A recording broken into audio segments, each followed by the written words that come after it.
স্মৃতির মলাটে মোড়ানো সোনারগাঁওয়ের নিভৃত প্রাঙ্গণে কালের সাক্ষী হয়ে দাঁড়িয়ে আছে এক স্থাপত্য মহাকাব্য, বড় সর্দার বাড়ি।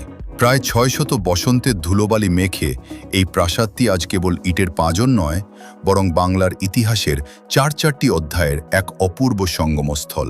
প্রাক ইসলামিক ঐতিহ্যের গাম্ভীর্য, প্রাক মুঘল ও ১২ ভূঁইয়ার বীরত্ব গাথা আর ব্রিটিশ ঔপনিবেশিক আভিজাত্য সবই যেন মূর্ত হয়ে উঠেছে এই একটি মাত্র অট্টালিকার কারুকার্যে।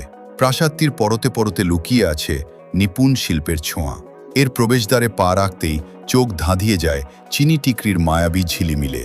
ভাঙা চীনা বাসন আর রঙিন কাঁচের টুকরো দিয়ে গড়া সেই মোজাইক যেন কোনো সুনিপুণ শিল্পীর হাতে বোনা এক জাদুকরী মানচিত্র। চুন সুরকির পলিস্তরে ঢাকা প্রাচীন দেয়ালগুলো আজও আগলে রেখেছে সেকালের ঘ্রাণ।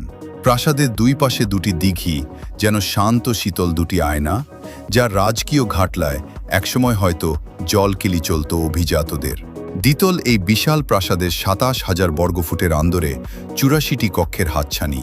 মাঝখানের লাল রঙের বর্গাকার উঠানটি মুঘল আভিজাত্যের স্মারক। ইতিহাসবিদদের ধারণা, এই ছোট ছোট কক্ষগুলো ছিল মসলিন আর জামদানির স্বপ্নবুনন কেন্দ্র।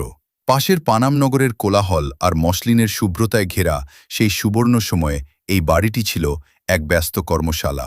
সময়ের নিষ্ঠুর আঁচড়ে একদা জরাজীর্ণ হয়ে পড়া এই রূপবতী ভবনটি নতুন জীবন ফিরে পেয়েছে ২০১২ সালে। স্থপতি ডাক্তার আবু সাইদ এম আহমেদের মন্ত্রণায় এবং দক্ষিণ কোরিয়ার ইয়াংওয়ান কোম্পানির পরম মমতায় দীর্ঘ ৫ বছরের সাধনায় প্রাণ ফিরে পেয়েছে এর হারানো জৌলুস। এক মহাযজ্ঞ শেষে আজ এটি কেবল ইতিহাস নয়, বরং জীবন্ত এক গ্যালারি।